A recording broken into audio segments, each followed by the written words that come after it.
We are going to be looking at gender and globalization challenges in Uganda. This group has its members as Zainab, Farouk, Zamak, Godfrey, Patrick, and myself, Tay. We are going to start with an introduction. We're going to look at the progression of gender dynamics in Uganda. We'll look at globalization and be specific on SAPs. And in the SAPs, we'll look at it from the economic and social perspective. We'll look at urbanization, slums, and poor neighborhoods. Then we'll take you through the impacts of prostitution and HIV rates.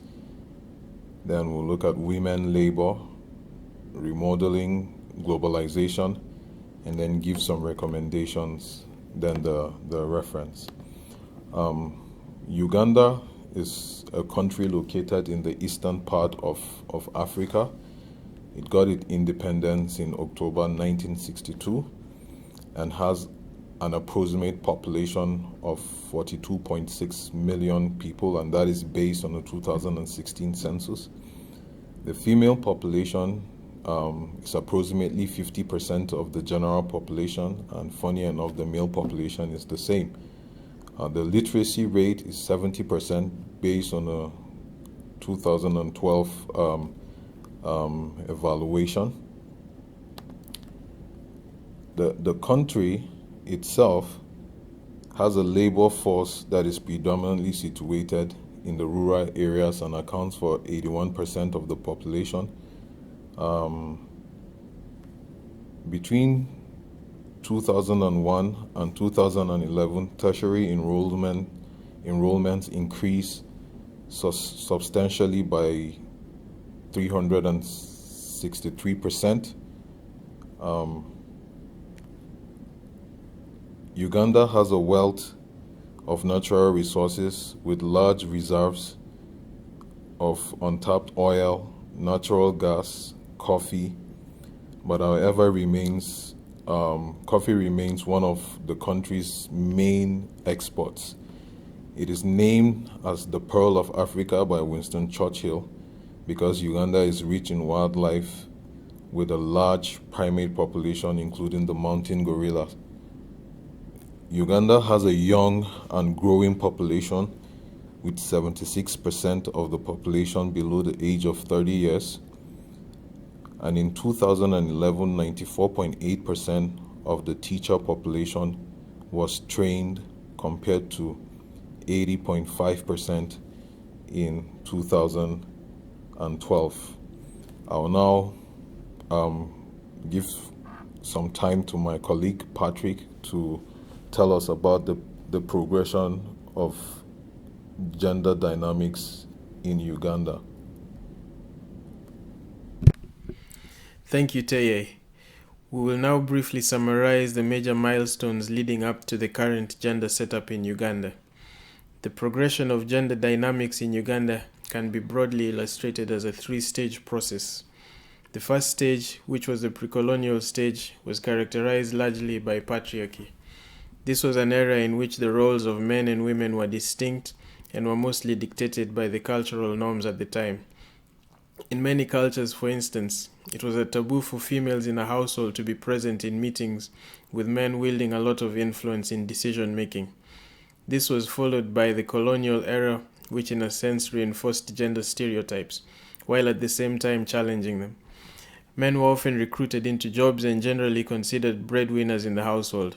At the same time, jobs that would have been considered generally feminine, for example in the hospitality industry, were also occupied by men. There were also some discriminatory policies during this time that, for example, required men of working age to obtain working permits, also known as kipande, while women were restricted from most forms of employment. Women were also not allowed free movement in the city or to engage in employment and were often jailed for flouting the laws. The pre-colonial period ushered in globalization, facilitated by the enforcement of structural adjustment programs, the elimination of cooperative movements, and the subsequent end of the welfare state. Thank you, Patrick, for a wonderful presentation. Hello, everyone. I'm Zamat, and I'm going to talk about the impact of structural adjustment policy on economic and the social life of Ugandan women. I will talk about it categorically as positive and the negative impact. I'll begin with economic. It is positive that globalization opened new economic opportunities for women, and now Ugandan women engage more in paid jobs, which enhanced their economic empowerment and improved their negotiation power in household decision making. On top of that, the engagement of women in paid work compensated austerity measures, and the households who are victims of austerity measures survived as women bringing more income to the family. However, structural adjustment policy has more limitations. Due to structural adjustment policy, Ugandan government is forced to cut public expenditure, which resulted in poor economic infrastructure, means poor access to market, poor market information system, poor transportation facilities, poor communication system, etc. Another related challenge to women business is lack of government subsidy for business development services. This means that women are unable to access to finance to grow their business because women lack control over household assets to use as a collateral to access loan from commercial banks and other formal financial service providers. This exposed them to exploitation of individual money lenders. In addition to that, lack of subsidy on business skill training is another hindrance to grow their business because women cannot afford to pay for training to advance their entrepreneurship skill to remain competent in business environment. Therefore, business owned by women is characterized by less efficient and low return. Most business entities owned by women are informal and not registered. This means that not eligible for legal protection. As a consequence, most of the time not sustainable. Another important character of business entities owned by women is not specialized. Most of the time, women engaged in petty trade and challenged by lack of finance. As a result, most women are self-employed and they don't own a large business to hire someone else. Added to that, their business is characterized by labor-intensive and poor technological advancement. Therefore, these all bottlenecks to women business undermines their contribution to the country gross domestic products. That means that the woman contribution in economic development is not reported and not recognized. Saying this much about the economy, now I would like to turn to the impact of structural adjustment policy on social life of Ugandan women and girls. As usual, I will begin with the positive impact.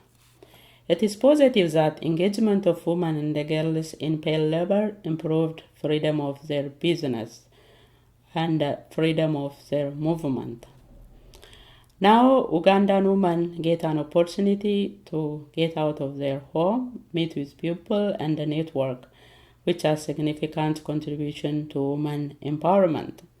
It is reported that girls managed to be free of traditional norms. To some extent, they managed to control over their destination. Similar to the limitations of economic, still structural adjustment policy has so many limitations on social development of women. In general, structural adjustment policy is found to be a key challenge to social development, and it contradicts with the UN Development Goal. As you know, Millennium Development Goal and the current new goal, which is Sustainable Development Goal, talk a lot about social justice and reducing inequality. However, structural adjustment policy is in favor of few corporate owners and industrialized nations. That means it is widening gap between individuals and between nations. To talk a little bit specific to Ugandan, cut in public expenditure means it has huge implication on women and the poor who rely on government service. For instance, women face challenge in access to health services. Reduce in public expenditure means gender budget has to be reduced from public sectors. This weakened the financial and the technical capacity of gender mainstreaming office of the country, which resulted in poor performance in terms of ensuring gender equality. For instance, Ugandan women unable to exercise equal right in access ownership, including land.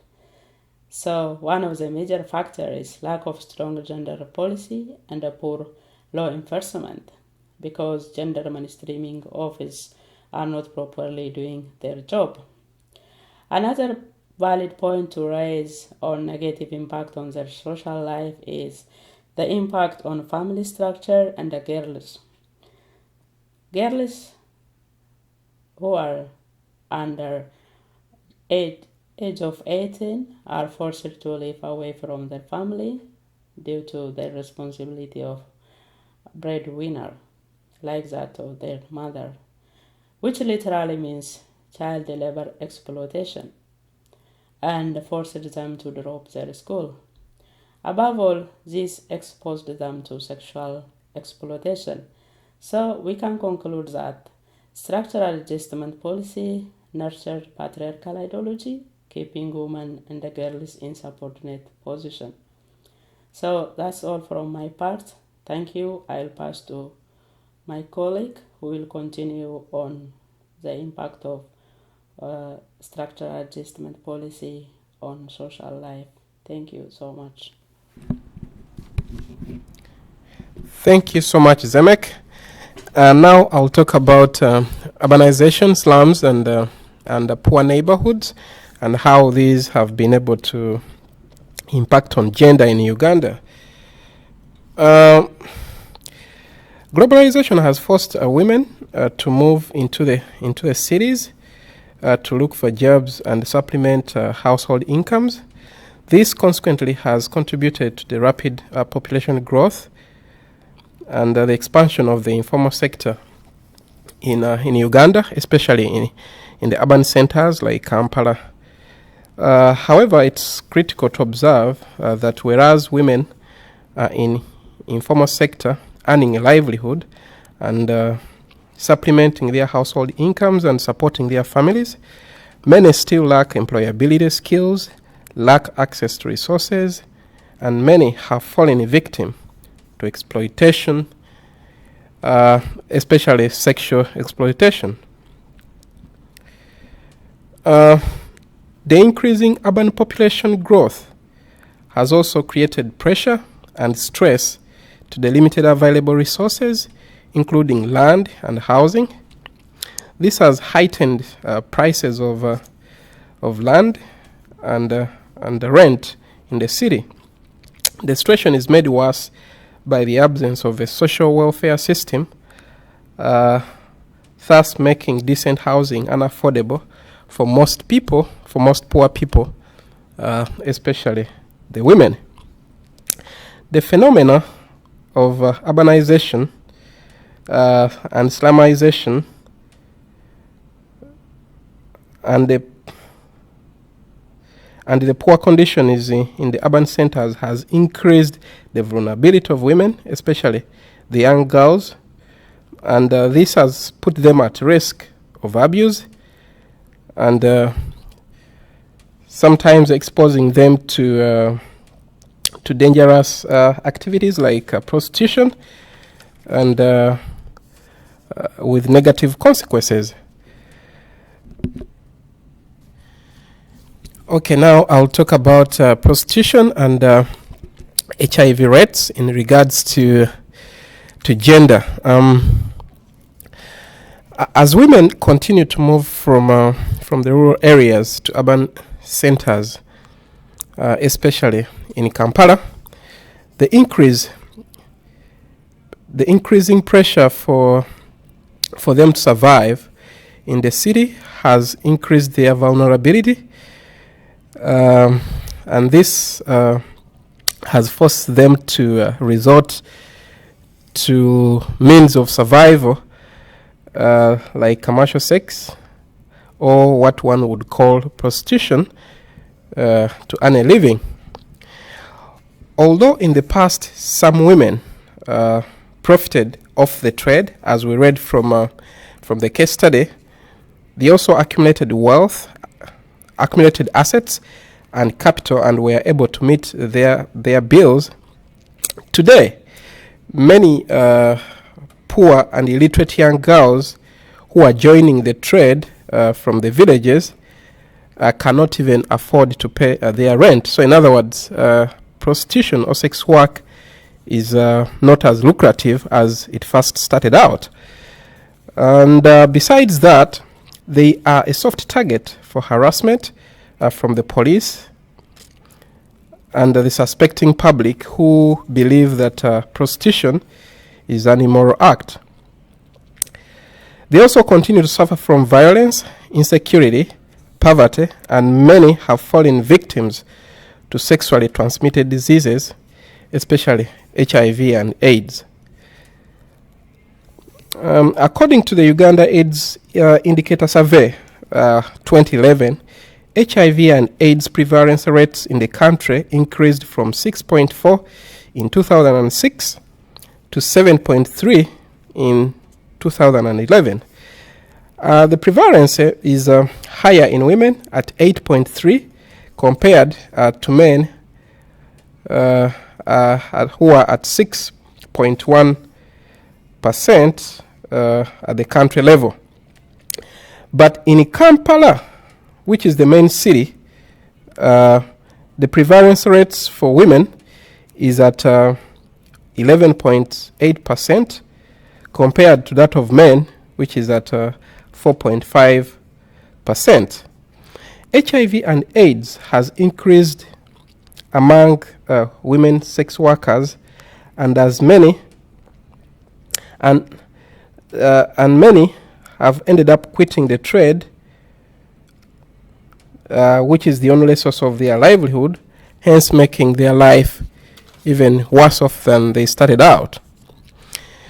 It's also important to observe that commercial sex is illegal in the country and in Uganda, in Kampala, but the trade continues to flourish and unabated because of the ready market, which is mostly provided by men.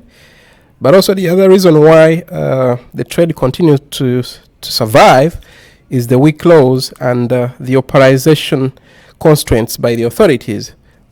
Okay. Sex workers in Uganda continue to push for government to legalize the trade so that it can officially become a source of livelihood for those who engage in it, and have also called on government to create for them alternative sources of income before they can force them out of the trade.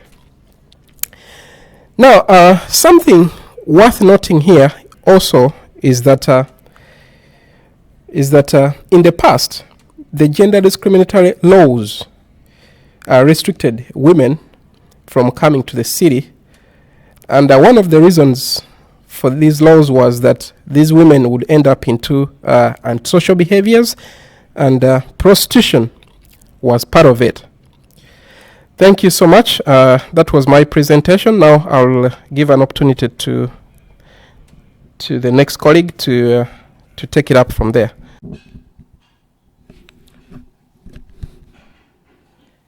Thank you, Godfrey, for that beautiful presentation. I'd still want to talk a little bit about women and labor and how globalization brought into some restructuring of women labor in Uganda.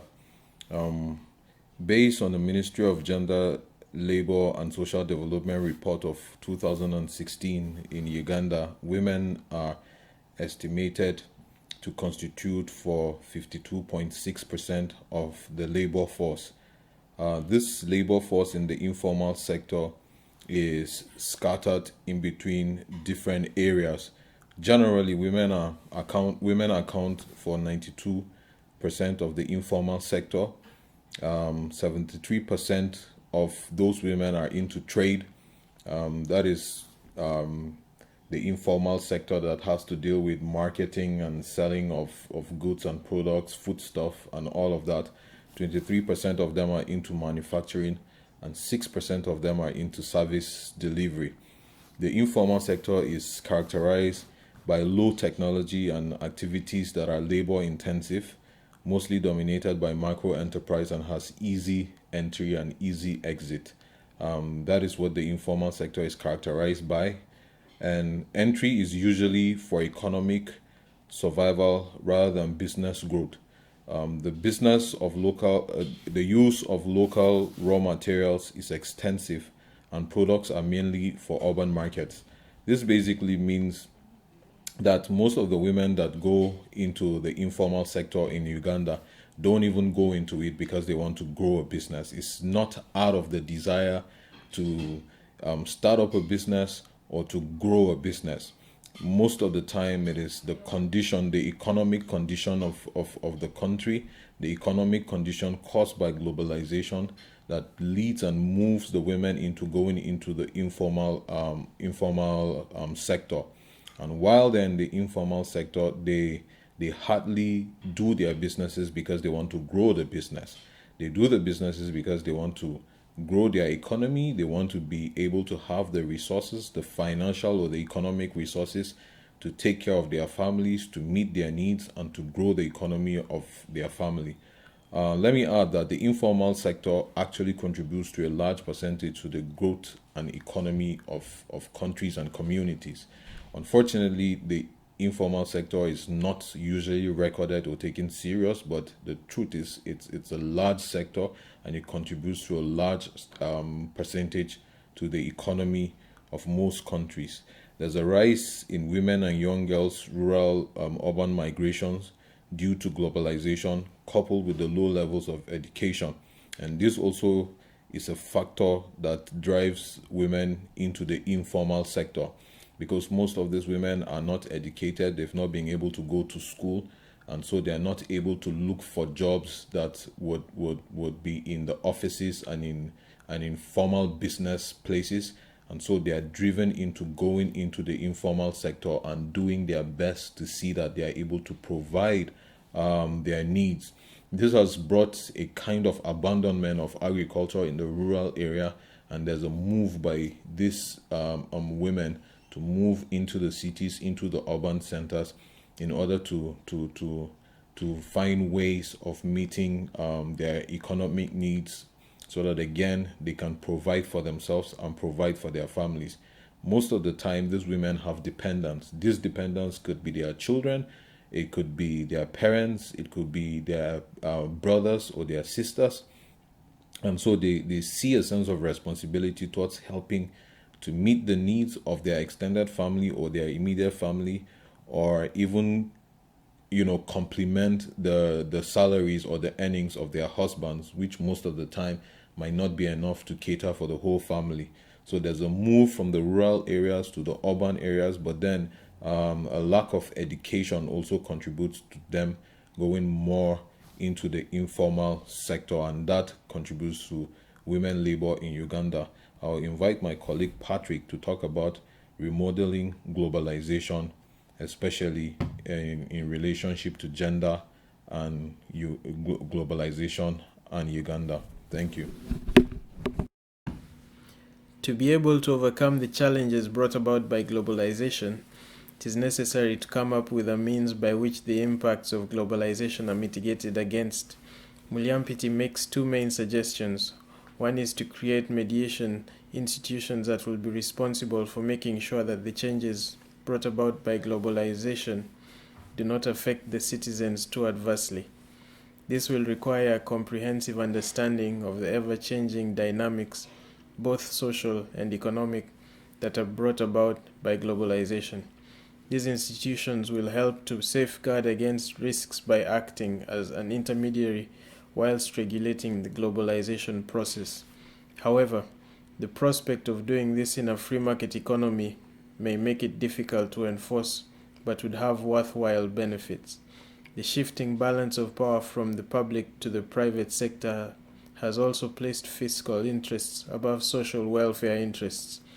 This means that policies are more focused towards broad national objectives, for instance, tax holidays to corporations, that will not necessarily benefit a majority of the population.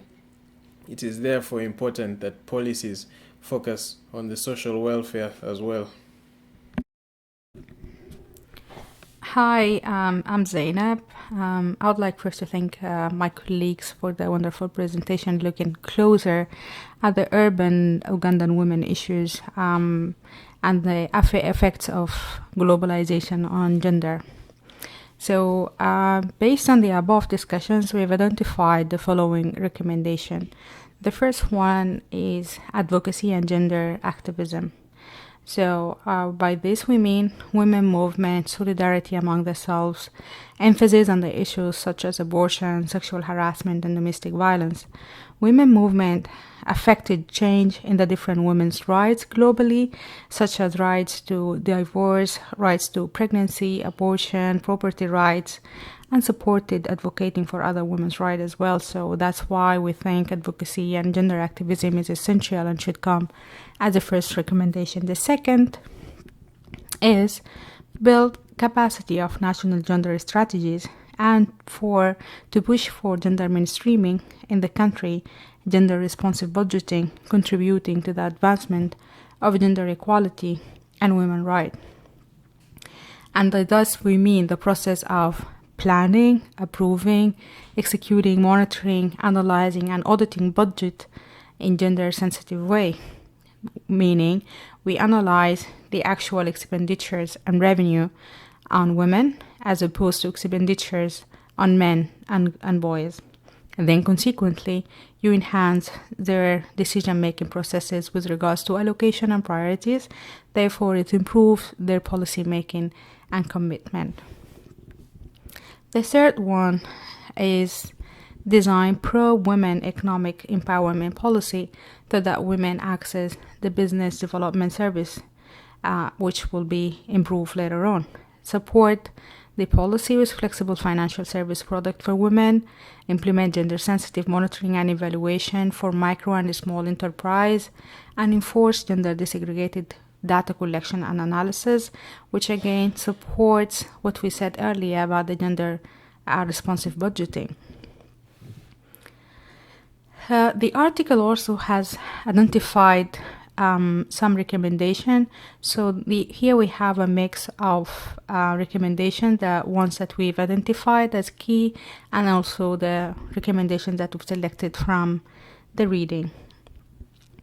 The first from the reading, or the fourth recommendation, is reinforce public policies mechanisms, labor laws enforcement, legal rights, health insurance, safety standards, rights to form workers' union and committees. So these are like major issues, as we said, as we saw during the presentation, that these women, they work without having any sort of standards for safety or rights to form unions. They didn't have health insurance. So we see the labor enforcement as a very important recommendation to come. And then we have the enforcement at the local level. Strengthen and support institutions and civil society associated with social justice and human rights. Labor laws enforcement are essential for protection of vulnerable population groups and especially women. And civil society have a significant role as monitor for policy implementation and assist expanding the outreach of governments, while they are also advocating for the rights of vulnerable groups and further good governance. Coordinate collective efforts geared towards workplace quality improvement. Support expansion of formal, basic, and vocational education programs for women. This will contribute to livelihood diversification, so they will give them option to have different opportunities, to have life skill, to have income, and then select the ones that suit them better. They will have the skill, they would have the managerial and technological skills, and then this will also contribute to creating a workforce of knowledgeable women. It was evident through the reading that women in urban Uganda has developed already two types of groups, ethically and locality network and women's unions. They recognize cooperative groups, rotate credit associations, and their support to each other have been documented. Yet, these groups are still vulnerable, and their status do not permit them to receive money from creditors. Their tendencies to resist to form women's union are still high. The reasons are related to the history of trade union, as issues of sexual harassment, lack of access to credit, child care, and social subordination were not addressed. Thus, the cooperation assists these poor urban women to construct an identity that would ultimately bring social, economic, and political transformation. The informality of unregistered association create barriers for these women to access credits and also donors' funding. Thus, we recommend the registration of formed women unions, and it has to be exclusive so women represent themselves better. Supported by well-structured women-only educational programs to be in a strategic position in the union organization, training and development programs to promote leadership so women are heading and managing the unions for better representation, provide psychosocial support and counseling and legal advice, the rights to maternity leave, minimum wage, pension, and period of notice before termination are advocated for in these forums. And finally, sustainability, following and implementing a holistic approach to improving the overall quality of working and living conditions. Leadership skills and qualities are developed, empowerment through continuous training and awareness of self-realization for a better self-esteem, raise women's awareness on legal rights, sources of credit, health services, free contraceptive, and immunization for their young children, effective gender budgeting, ensuring women's access to labor and to job market are also improved. Thank you very much for listening.